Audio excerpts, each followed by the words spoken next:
예레미야 17장 9절부터 10절입니다. 우리가 두 절밖에 안 되니까 한 목소리로 하나님 말씀 받겠습니다. 시작. 만물보다 거짓되고 심히 부패한 것은 마음이라. 누가 능히 이를 알리오마는 나 여호와는 심장을 살피며 폐부를 시험하고 각각 그 행위와 그의 행실대로 보응하나니. 아멘. 오늘은 참신앙인가 유사신앙인가 39번째 시간입니다. 오늘은 지난 시간에 이어서 행함이 있는 믿음인가 말만 하는 믿음인가 두 번째 시간을 가지려고 합니다. 하나님 말씀 선포할 때에 하나님의 은혜가 우리 모두 가운데 함께 할 수 있기를 축복하고 하나님의 기준이 정말 선명하게 우리 가운데 비춰질 수 있기를 축복하고 그 기준을 따라 또 그 기준을 붙잡고 신앙생활을 할 수 있기를 주님의 이름으로 축복합니다. 여러분, 참된 그리스도인의 증거는 행함으로 나타나는 열매입니다. 참된 그리스도인의 증거는 행함으로 나타나는 열매입니다. 지난주에 히브리서 6장 4절 5절을 살펴보았는데 한번 다시 보겠습니다. 한번 빛을 받고 하늘의 은사를 맛보고 성령에 참여한 바가 되고 하나님의 선한 말씀과 내세 능력을 맛보고도 타락한 자들은 다시 새롭게 하여 회개하게 할 수 없나니 이는 그들이 하나님의 아들을 다시 십자가에 못 박아 드러내놓고 욕되게 합니다. 이 말씀에 나온 것처럼 한번 빛을 받을 수 있습니다. 하늘의 은사를 맛볼 수도 있습니다. 성령에 참여할 수도 있습니다. 하나님의 선한 말씀과 내세 능력을 맛볼 수도 있습니다. 하지만 그럼에도 불구하고 성경은 말씀하기를 그럼에도 불구하고 타락할 수 있다 이렇게 말합니다. 어떤 이들은 이 말씀을 가지고 구원에서 떨어진 거라고 말하기도 하고 또한 어떤 이들은 이 말씀을 가지고 처음부터 믿음이 아니었다라고 말하기도 합니다.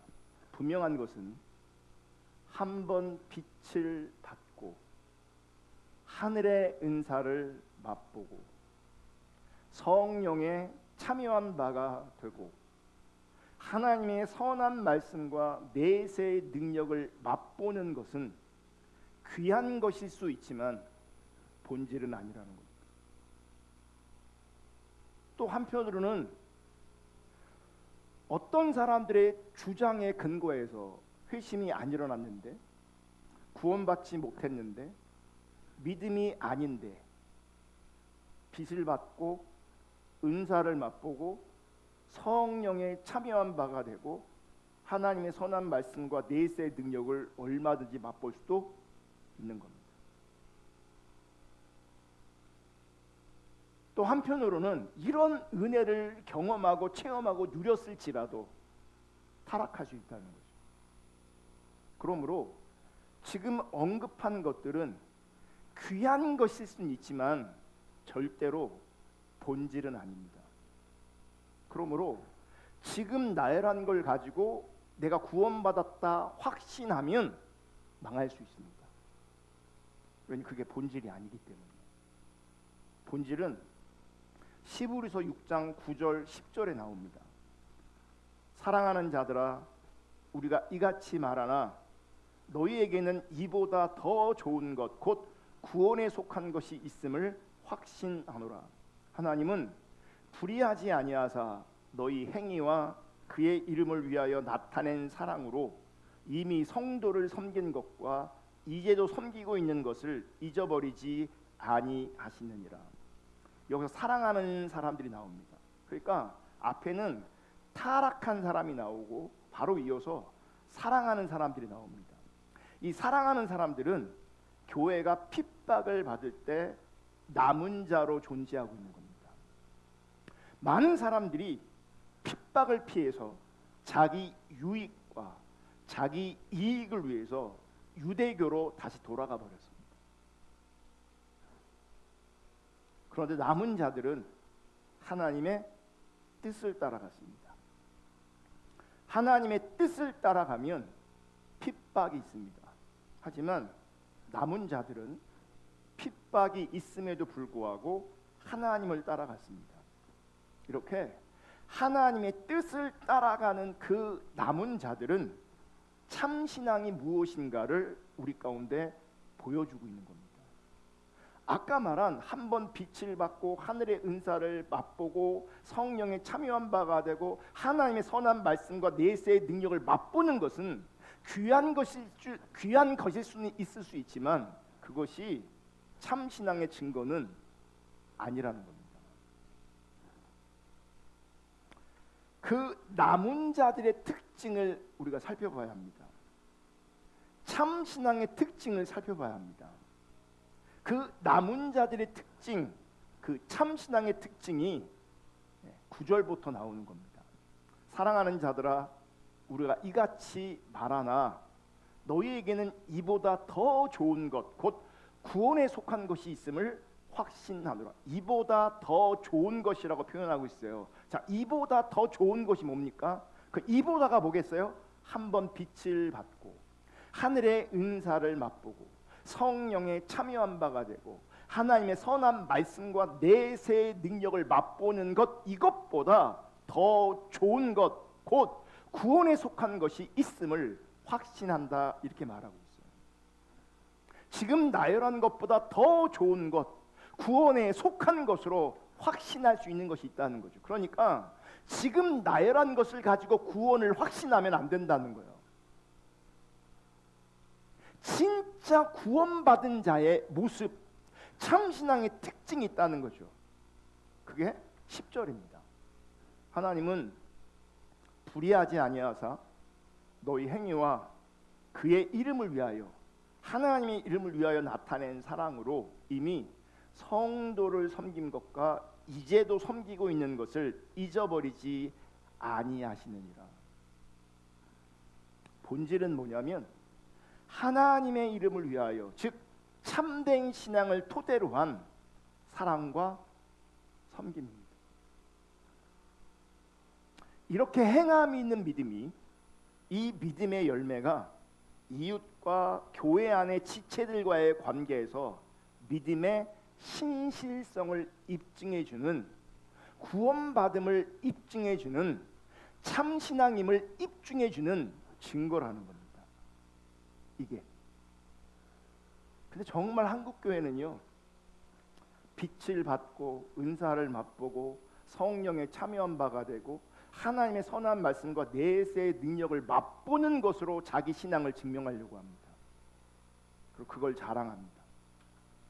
그게 본질이 아닌데, 그것으로 확신할 수 있는 게 아닌데, 본질은 하나님의 이름을 위해서 사랑하고 섬기는 겁니다. 아멘.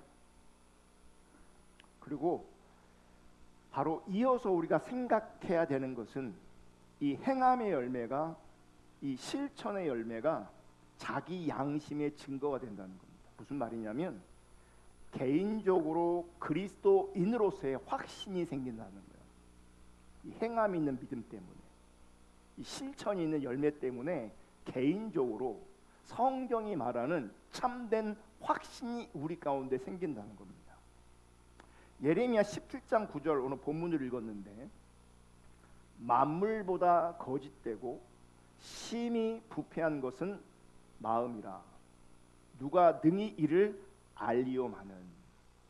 여러분, 범죄한 인간의 마음은 놀랍도록 기만적입니다. 그 누구도 예외이지 않습니다. 타락한 인간은, 범죄한 인간은 한 사람도 예외 없이 기만적입니다. 그리고 모든 형태의 위선과 기만은 마음에서 나옵니다. 마음에서. 그래서 만물보다 거짓되고 심히 부패한 것이 무엇이라고요? 마음이라고요. 우리의 마음이 심히 거짓되어 있다. 우리의 마음이 심히 부패해 있다라고 성경이 분명히 말씀하고 있습니다. 그런데 자기 자신이 의식하고 있는 위선보다, 자기 자신이 의식하고 있는 기만보다 더 무서운 것이 있습니다. 그것은 스스로 진실하다고 확신하며 행하는 위선입니다. 성경은 우리가 거짓되다, 부패했다, 우리의 마음이 거짓되고 부패했다고 말하는데, 우리 모두는 예외적이지 않고 다 그런 자리에 있는데, 진짜 무서운 것은 자기 스스로 진실하다고 스스로 확신하는 겁니다. 이것도 위선이거든요. 근데 이게 진짜 위험하고 무서운 겁니다. 여러분, 심리학에서 인지부조화라는 말이 있습니다. 인지부조화. 무슨 말이냐면 서로 모순되는 두 가지 신념이나 행동을 동시에 가질 때 느끼는 심리적 불편감을 인지부조화라고 합니다. 그러니까 함께 있으면 안 되는 두 가지 신념이, 모순되는 두 가지 신념과 행동이 내 안에 지금 공존하고 있는 겁니다. 그러니까 함께 있으면 안 되는 두 가지 신념이나 행동이 동시에 내 안에 나타나니 당연히 불편하겠죠. 그게 인지부조화입니다.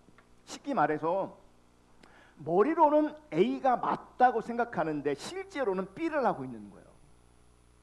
그러니까 머리로는 A가 맞다고 생각하는데 B를 행하고 있으니 내 안에 찝찝함이 있는 겁니다. 내 안에 불편함이 있는 겁니다. 그게 인지부조화입니다. 더 쉽게 예를 들면 운동해야 된다라고 생각하는데 실제는 운동하지 않습니다. 계속 운동하는 것을 미룹니다. 그러니까 운동해야지라는 생각이 없었다면 불편하지 않을 것인데, 운동해야 된다고 생각하고 있는데 나는 운동이 지금 절대적으로 필요한데 실제 운동을 하지 않아. 자꾸 운동을 미뤄. 그러니까 마음이 불편해지는 겁니다. 찝찝해지는 겁니다. 과소비하면 안 되는데, 나는 절약해야 되는데 그런 생각을 하는데 온라인 쇼핑을 계속하고 있는 거죠. 그럼 테무라는 게 있고, 테무. 저는 테무를 가끔 애용합니다. 이유가 있어요. 싸요. 무진장 싸요. 근데 거기에 함정이 있어요. 걔네들이 하나 사면 또 사고 또 사고 또 사면 보너스를 주는 것처럼 막 해요. 그럼 그거 모아놓잖아요. 큰 금액이 돼요. 큰 금액이. 막 10만 원 주는 것처럼 얘기하고 어느 건 반값으로 주는 것으로 얘기하고 막 그러거든요. 그런데 자기의 삶을 보면, 자기의 처지를 보면 쇼핑하면 안 돼. 근데 나는 그런 생각을 분명히 하고 있음에도 불구하고 나는 쇼핑을 하고 있어. 이게 인지부조화입니다. 문제는 타락한 인간은 이런 상황이 불편하기 때문에, 인지부조화라는 이 상황이 불편하기 때문에 이 불편한 감정을 줄이기 위해서 자동으로 합리화를 하기 시작합니다. 이런 작용을 뇌의 방어기제라고 합니다.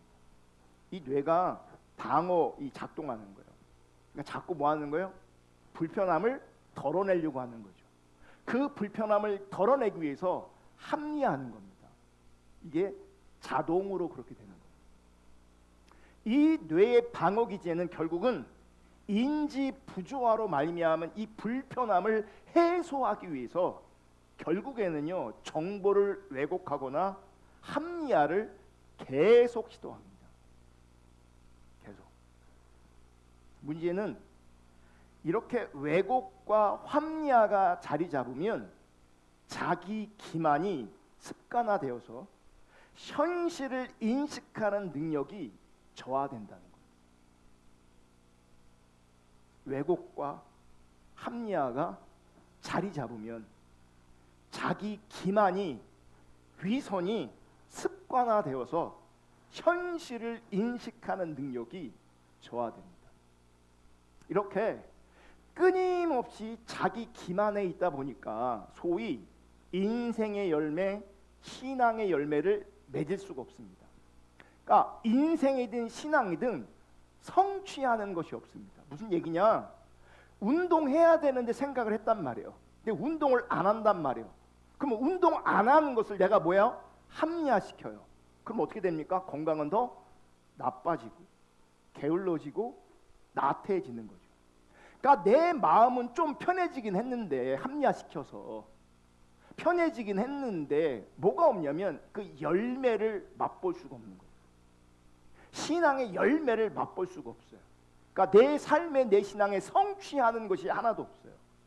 문제는 어떻게 되냐? 그렇게 되면 자존감이 하락합니다.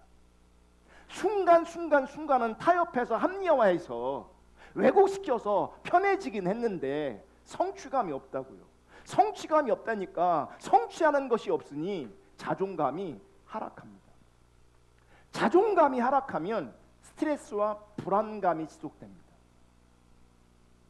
스트레스와 불안감이 지속되면 내면의 안정감이 사라집니다. 그러니까 올바른 결정을 할 수 있는 능력이 점점점 감소합니다. 그럼 어떻게 됩니까? 잘못된 판단과 행동을 하게 되는 거예요. 그러면 반복적으로 잘못된 판단과 행동을 또 변명하고 또 합리화합니다. 대표적으로 남 탓하고 환경 탓을 하는 거예요. 근본적인 원인은 자신에게 있는데 자기를 인정하는 것 같지만 결국은 환경 탓하고 다른 사람 탓을 해버려요.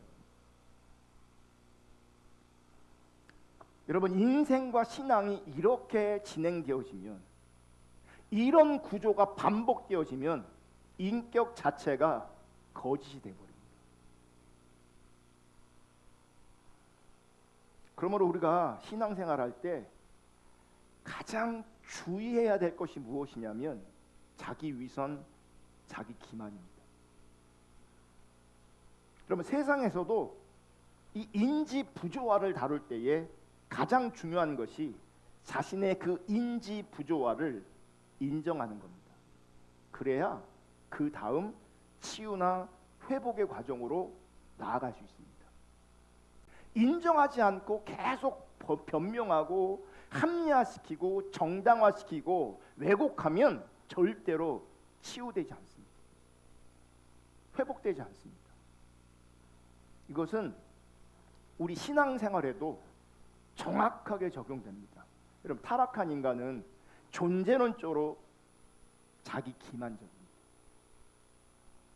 이거를 변명하거나 회피하면 안 됩니다. 이걸 합리화시키면 안 됩니다. 나는 위선적이다. 나는 거짓된 존재다. 이거를 인정하셔야 합니다. 이게 인정되어져야 합니다. 아멘. 그래야 이 문제가 해결됩니다. 하나님 앞에서 내가 인정할 때에 이 자기 기만과 자기 위선을, 거짓된 삶을, 거짓된 신앙을 회복할 수 있습니다. 여러분, 하나님 앞에서 이 자기 기만의 문제를 해결하려면 타락한 내 관점, 타락한 자기 중심적인 관점으로 자기를 보면 안 됩니다. 그건 자기를 합리화하는 겁니다. 계속 변명하고 합리화합니다. 그럼 판단 능력이 사라집니다. 사실은 계속 편해지려고 덜어내긴 하는데 성취감이 없기 때문에 되는 건 하나도 없습니다. 더 비참해집니다. 하나님 관점으로 나를 보고 그 하나님의 관점을 내가 정직하게 인정해야 합니다. 아멘. 예레미야 17장 10절을 보시면 나 여호와는 심장을 살피며 폐부를 시험하고 각각 그의 행위와 그의 행실대로 보응하나니. 하나님은 심장을 살피신대.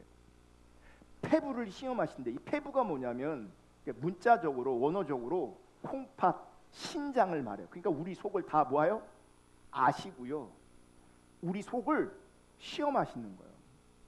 그러면서 각각 그 행위와 그 행실대로 뭐예요? 보응해요. 이게 영적인 원리예요. 이게 영적인 법칙이에요. 그런데 사람들은 자기 스스로도 속이고 다른 사람도 속이고 있기 때문에, 우리가 존재론적으로 위선적이고 기만적이기 때문에 우리는 너무나 자연스럽게 나를 속여요. 너무나 자연스럽게 다른 사람도 속여요.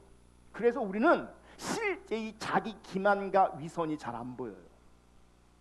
특별히 내 안에 있는 위선과 이 기만이 잘 안 보여요. 그러니까 내가 스스로 속고 또 속이고 있기 때문에 위선과 기만을 못 보기 때문에 심각성을 모르는 겁니다. 하나님 관점에서. 근데 하나님은 우리의 말과 우리의 모양을 보시는 것이 아니라, 하나님은 우리의 중심과 우리의 상태, 우리의 심장과 우리의 폐부를 정확하게 보고 계십니다. 그러므로 하나님은 인간의 그 자기 기만에 절대 속지 않으십니다. 그냥 우리끼리 스스로 속이고 스스로 속일 뿐입니다. 왜요? 편하려고. 성경을 보면 예수님도 속지 않으십니다. 예수님도 사람의 중심을 꿰뚫어 보셨기 때문에 바리새인들을 향해서 회칠한 무덤이다라고 책망하셨습니다. 여러분, 인지 부조화에서 자기 합리화에 정확하게 성공한 사람들이 누군지 아십니까? 바리새인들입니다. 그래서 그들은 스스로를 거룩한 존재로 인식하고 있었습니다. 자기 합리화에 기가 막히게 성공한 사람들이에요. 위선적이다, 기만적이다, 그렇게 자기를 생각하지 않습니다. 반대로 거룩한 존재로 스스로 인식합니다. 철저하게 자기를 속이고 있습니다. 철저하게 자기를 속이고 있음에도 불구하고 그 자기 기만을 모릅니다. 왜냐하면 자기도 속고 있거든요. 스스로 속고 있는 거예요. 스스로. 왜 스스로 속이는가? 스스로 속여야 편하기 때문에 그래요. 남 탓을 해야 편하기 때문에 그래요. 합리화해야 편하기 때문이에요. 착각을 해야 편하기 때문이에요. 그래야 내가 다른 사람을 원망할 수 있고 판단할 수 있고 정죄할 수 있기 때문에요. 그래서 결국은요, 이 바리새인들은 신앙까지 왜곡하는 겁니다. 왜곡된 신앙 안에서 종교 행위로 말미암아 자기 의에 만족하고 영적 우월감을 가지는 거예요. 이게 무서운 겁니다. 이 자리에 있으면 하나님 관점으로 자기를 보지 못하면 회복이 불가능합니다. 치유가 불가능합니다. 그래서 예수님은 정확하게 그들의 상태를 아셨기 때문에 마태복음 23장 27절 보시면, 화 있을진저 외식하는 서기관들과 바리새인들이요. 자기들이 외식하고 있다 그들은 여기지 않습니다. 외식이 인식되지 않습니다. 외식이 그들에게 삶이 되었고 외식이 그들에게 정체성이 되었어요. 거짓이 그들의 삶이 되었고 거짓이 그들의 상태가 되었어요. 거짓인지 외식인지 기만인지 그들은 인식을 못해요. 그러면서 회칠한 무덤 같으니, 겉으로는 아름답게 보이나, 그러니까 겉은 뭐 어떻게 해요? 아름답게 보여. 이게 자기 기만이에요. 겉은 아름답게 보여요. 그런데 그 안에는 죽은 사람의 뼈와 모든 더러운 것이 가득하다. 실제는 썩은 내가 나고 있는데 겉을 아름답게 포장되고 있는 거죠. 그렇지. 근데 본인들은 자기의 겉을 봐요. 스스로 속고 있는 거예요. 왜냐하면 자기의 내면을 보면 너무 힘들고 불편하니까 그거 외면하고 그거 안 보려고 하고, 실제 겉으로 드러나고 있는 그 종교성을 가지고 나는 거룩하다, 나는 아름답다 여기는 거예요. 실제로 사람들에게 그게 통합니다. 아름답게, 거룩하게. 서로 칭찬해 줍니다. 아름답다, 거룩하다, 깨끗하다. 겉으로는 아름답게 보이는 이 기만이에요. 이게 자기 위선이에요. 근데 그게 보여야 된다고. 야고보서도 이렇게 말씀합니다. 야고보서 1장 26절. 누구든지 스스로 경건하다 생각하며, 이게 뭐예요? 자기 기만입니다. 스스로는 경건하다 생각합니다. 근데 문제가 뭔지 아십니까? 스스로 경건하다 생각하는 사람의 특징이 있습니다. 바로 이어서 나옵니다. 스스로 경건하다 생각하며 자기 혀를 재갈 물리지 아니하고, 혀를 재갈 물리지 아니하고, 이 부분을 제가 다양한 한국 성경의 버전을 읽어드릴 겁니다. 자기 혀를 재갈 물리지 아니하고, 혀를 다스리지 않고, 혀를 억제하지 않고, 말을 함부로 하고, 함부로 말을 칫거리는, 함부로 말을 내뱉으며, 스스로 경건하다고 생각하는데 실제 이 혀가 말이 다스려지지 않아요. 이 혀가 말이 억제되지 않아요. 그래서 어떤 일이 벌어지냐? 함부로 말합니다. 그래서 어떤 성경은 함부로 말을 칫거리다 이렇게 번역해. 말을 함부로 칫거려요. 말을 함부로 내뱉어요.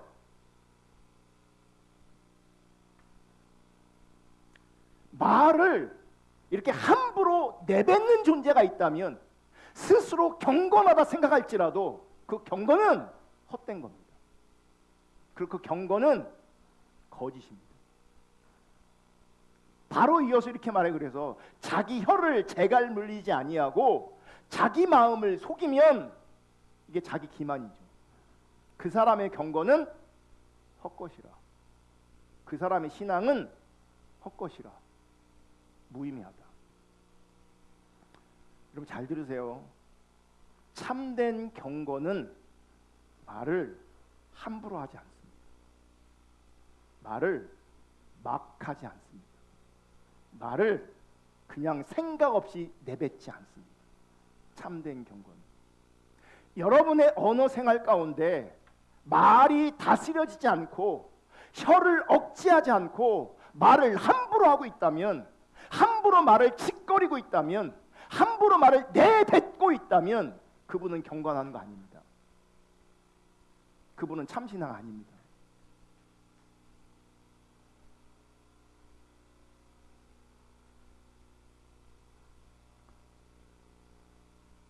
참된 경건은 말을 함부로 하지 않을 뿐만 아니라 참된 경건은 말을 많이 하지 않습니다.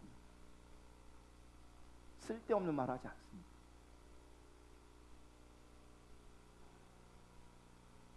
스스로 경건하다 생각하는 사람은 말로만 경건합니다. 그리고 말로 자신의 경건을, 말로 자신의 신앙을 증명하려고 합니다. 말로. 근데 그 말의 소스가 뭔지 아십니까? 아까 시브리에서 말한 한번 빛을 맛보고, 내세의 능력을 맛보고, 성령을 체험하고, 이런 것들을 통해서 자기 신앙을 말로 증명하는 겁니다. 귀한 현상이고 귀한 체험일 수 있지만 그것이 절대로 본질이 아닙니다. 여러분, 참된 신앙은 말로 증명되지 않습니다. 참된 신앙은 행함이 있는 믿음으로, 실천하는 믿음으로 드러납니다. 그래서 야고보서 1장 27절은 이렇게 말하는 거예요. 하나님 아버지 앞에서 정결하고 더러움이 없는 경건. 그럼 보세요. 앞에 말로만 하는 경건은 스스로 경건하다고 생각하지만 하나님께서 이 말로만 하는 경건은 어떻게 표현하시는 거예요? 더러운 경건이라고 표현하시는 거예요. 자기 잘났다고 이런 말 저런 말 가지고 자기를 높이고 자기를 꾸미고 자기를 아름답게 하고 자기를 합리화시키는 그 경건은 더러운 경건.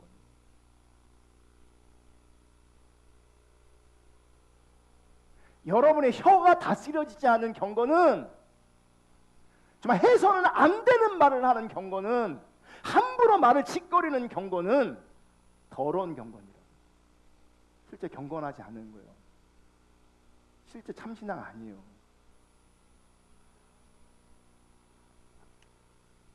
참된 경건을 이렇게 소개합니다. 곧 고아와 과부를 그 환난 중에 돌보고 또 자기를 지켜 새 속에 물들지 아니하는 그것이라. 고아와 과부는 의지할 데가 없는 사람들입니다.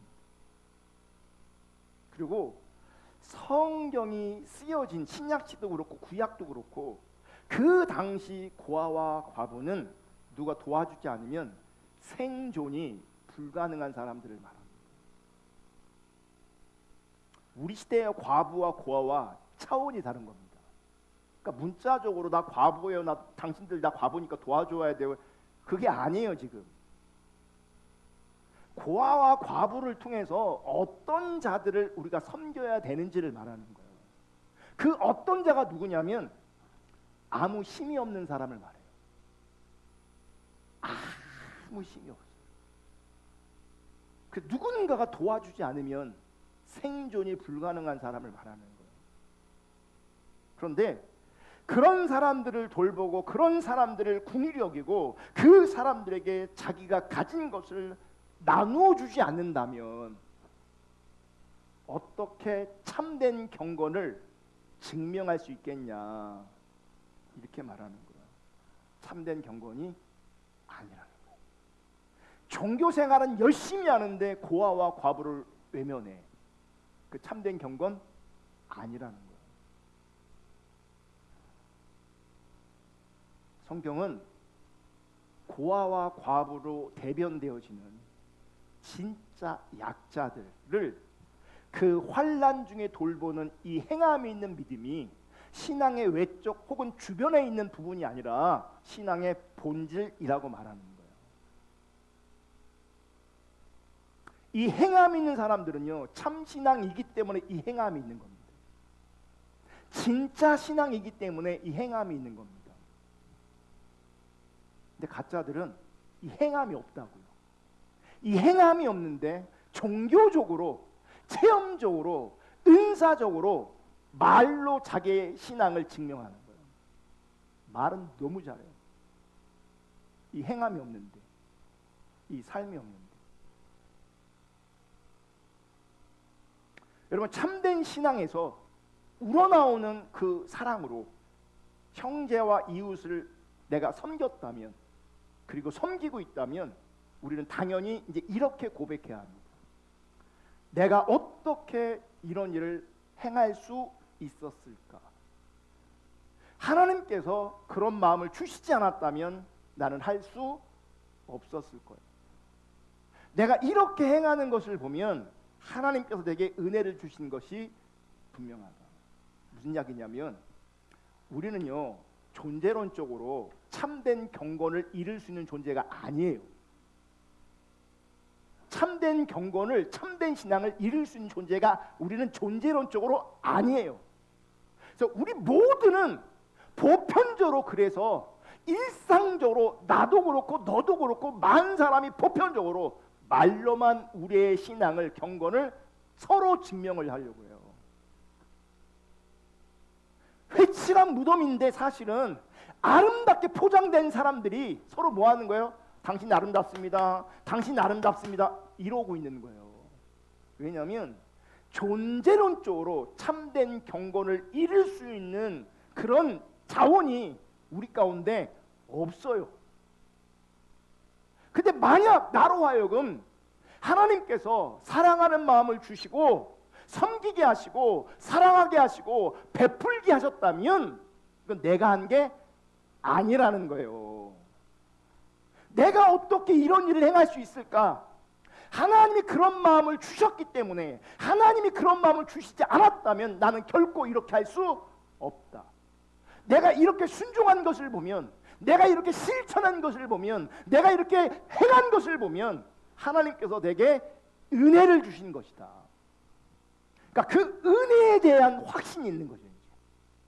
여기서 확신이 있는 거예요. 나는 안 되고 나는 할 수 없는 건데 은혜로 말미암아 하게 된 것이죠. 그러니까 은혜가 함께하는 나를 보는 거예요. 그 은혜가 함께하는 것이 나로 하여금 확신을 가지게 하는 거예요. 자기 개인적인 거짓 경건을 통해서 하나님 없는 거짓 확신을 말하는 게 아니고요. 은혜가 함께하는 것을 내가 보는 거예요. 나는 원래 못하는 존재인데, 나는 원래 안 되는 존재인데 하나님이 나로 하여금 하게 하시는구나. 나는 안 되는 존재인데 하나님께서 나로 하여금 그렇게 살게 하시는구나. 그걸 보게 되는 거예요. 그래서 그 행함과 그 실천을 뭘 확인하는 건지 아십니까? 나와 함께 하시는 그 하나님의 은혜를 확인하게 되는 거죠. 그래서 내가 그리스도인인 것을, 혹은 내가 구원받았음을 이 행함을 통해서, 실천의 열매를 통해서 스스로 원하는 걸 하나님 앞에서 개인적으로 확인하게 되어지는 거예요.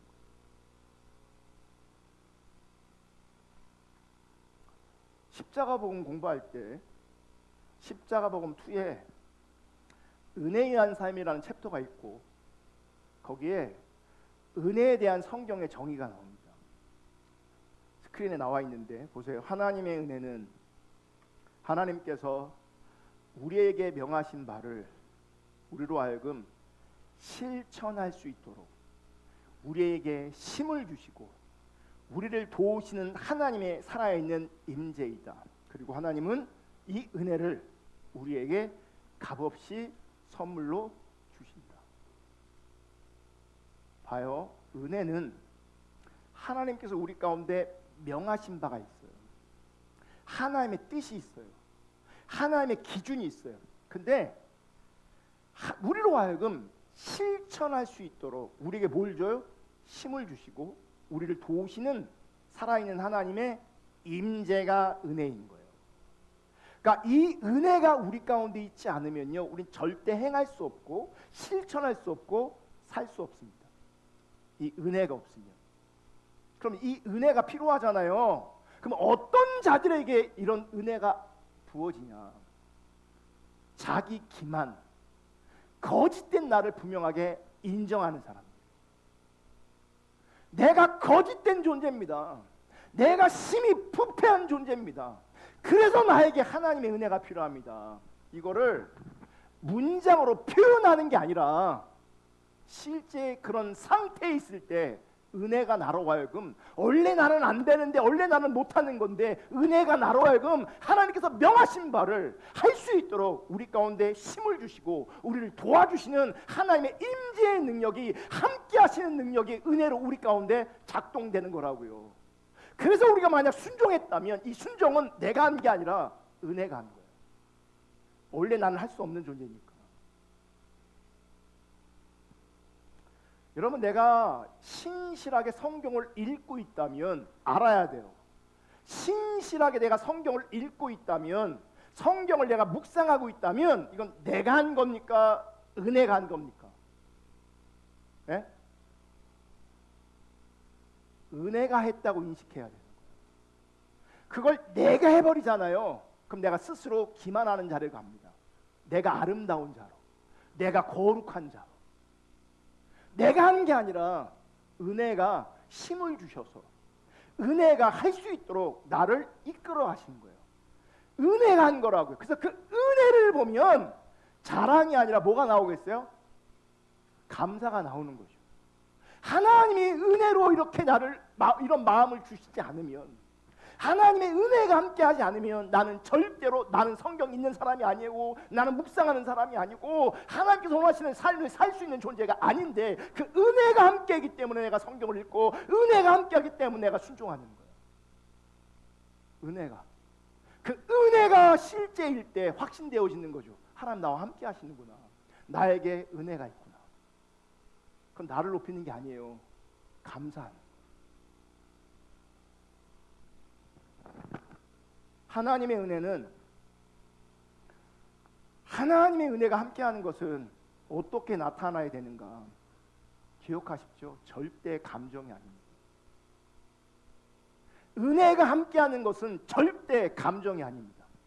감정이 따라오는 것 자체는 감사한 일일지 모르겠지만 절대로 은혜와 함께하는 것이 감정이 아닙니다. 영적 은사에 갇혀 있으면 안 됩니다. 뜨거움과 열정이 아닙니다. 하나님의 은혜는 우리로 하여금 하나님께서 명하신 바를, 하나님의 뜻을, 하나님의 기준을 실천하는 것으로, 즉 행함이 있는 열매로 나타나게 하는 것. 그래서 참된 신앙은 행함이 있는 믿음입니다. 말만 하는 믿음이 아닙니다. 그러므로 내가 맺을 수 없는 열매를 은혜가 맺게 합니다.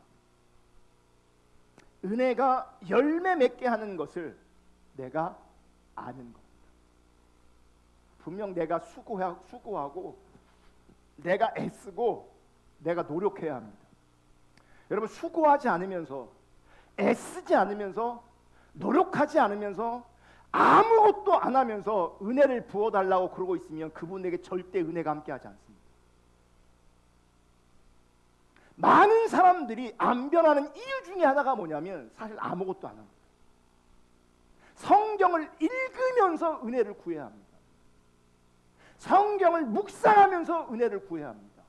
기도하면서 은혜를 구해야 합니다. 정말 어떤 사람들은요, 아무것도 안 합니다. 그러면서 은혜를 구합니다. 그건 자기 기만이라니까요. 거짓 경건이라니까요. 말로만 하는 경건이라니까요. 은혜, 죄송하지만 절대로 임하지 않습니다. 내가 분명히 수고하고 애쓰고 노력합니다. 분명 내가 수고했고 내가 애썼고 내가 노력했습니다. 하지만 내가 한 게 아니라 은혜가 그렇게 한 겁니다. 이게 성경의 하나님의 기준인 것을 분명히 내가 인정해야 합니다. 아멘. 그 은혜가 행함이 있는 믿음으로 열매로 나타나는 겁니다. 그리고 그 실천하는 믿음을 보고, 그 행함이 있는 믿음을 보고, 그 열매를 보고 확신되어지는 겁니다. 그 확신, 은혜가 함께하고 있는 그 확신이 중요한 겁니다. 그러므로 우리가 순종하며 실천의 열매를 맺지 못하면 이런 은혜의 확신이 없는 거죠. 계속 우리 안에 남는 게 뭔지 아십니까? 실패의 경험만 남는 거예요. 은혜 없이 내가 시도하고 된 것 같으면 교만해지고 자기 의 가운데 빠져버리고. 이게 참된 경건이 아니기 때문에요, 그걸 지속할 수 있는 자원이 나한테 없거든요. 또 안 돼. 그럼 안 되면 사람 탓, 환경 탓, 다른 사람 탓 합리화시켜요. 그 불편함을 덜어내기 위해서. 그런 삶을 반복하다 보면요, 시간이 지나면 내 손에 있는 건 아무것도 없습니다. 정말 아무것도 안 남아요. 하나님은 우리의 삶을 보신다는데, 우리의 행동을 보시고 보응하신다는데, 우리의 열매를 보시고 보응하신다는데 아무것도 없다니까요.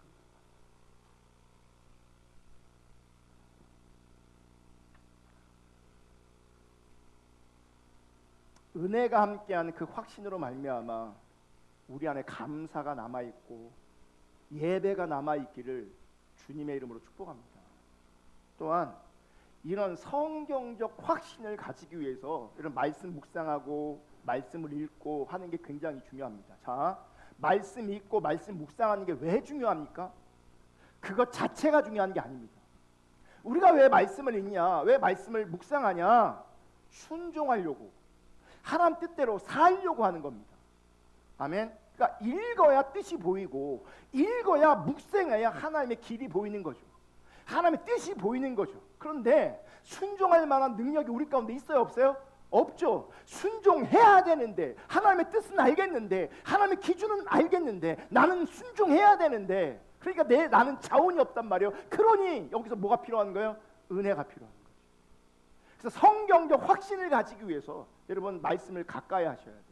읽고 묵상하고 순종하려고 하셔야 되고, 순종하는 그 자리에서 우리의 자원이 없음을, 나는 그런 존재가 안 되는 것을 발견하고, 그러므로 겸손하게 하나님의 은혜를 구하고, 그 하나님의 은혜가 임했을 때에 실천의 열매, 행함의 열매가 나타나는 겁니다. 그러면 뭐예요? 더 확신 가지게 되는 거죠. 내가 해낸 게 아니라고요. 내가 성취한 게 아니라고요. 내가 이룬 게 아니라고요. 은혜가 그렇게 하는 거예요. 그러니까 은혜가 그렇게 하고 있는 것을 내가 맛보고 경험하기 위해서는요, 설교를 들으셔야 합니다. 성경을 읽으셔야 합니다. 성경을 묵상하셔야 합니다. 그리고 그 하나님의 뜻에 나를 드려야 합니다. 나를 드릴 때 안 되는 나를 보는 거죠. 하기 싫은 나를 보는 거죠. 그러면 엎드려야 되는 거죠. 은혜를 부어달라. 은혜가 필요하다. 이런 확신이 아니라 자기 멋대로 자기 마음대로 사는데 만약 확신이 있다면 그것은 거짓 확신입니다. 그건 자기 기만입니다. 회칠한 무덤입니다. 그거 아무도 못 깹니다. 아름다워 보일지는 몰라도 그 속에는 썩은 내가 납니다. 하나님 말씀 앞에서 씨름하고 그 말씀에 순종하고 그 말씀을 따라 기도하고 그 말씀에 순종하지 못하는 것을 애통해하며 회개하고 그렇게 자신을 살피며 은혜를 구하며 순종되어지고 순종한 것으로 자기를 높이고 자랑하는 것이 아니라 감사함으로 모든 영광을 하나님께 올려드릴 때 그 심령에 성령으로 말미암은 귀한 확신이 생기는 겁니다. 은혜구나. 은혜가 함께하고 있구나. 그 은혜 때문에 우리가 회복되어지고 그 은혜 때문에 더 충만케 되어줄 수 있는 겁니다. 그러므로 믿음으로 말미암은 행위의 열매는 하나님과의 바른 관계 속에서 행위의 열매는 이 실천의 열매는 참된 신자에게 참된 신앙을 추구하는 자들 가운데 아주 중요한 신앙의 열매인 겁니다. 이 행함의 문제가, 이 실천의 문제가. 여러분, 믿음으로 말미암은 이 행위의 열매로 말미암아 공동체 안에서 그리고 내 안에서 참된 신앙으로 세워질 수 있기를 주님의 이름으로 축복합니다. 찬양하고 기도하겠습니다.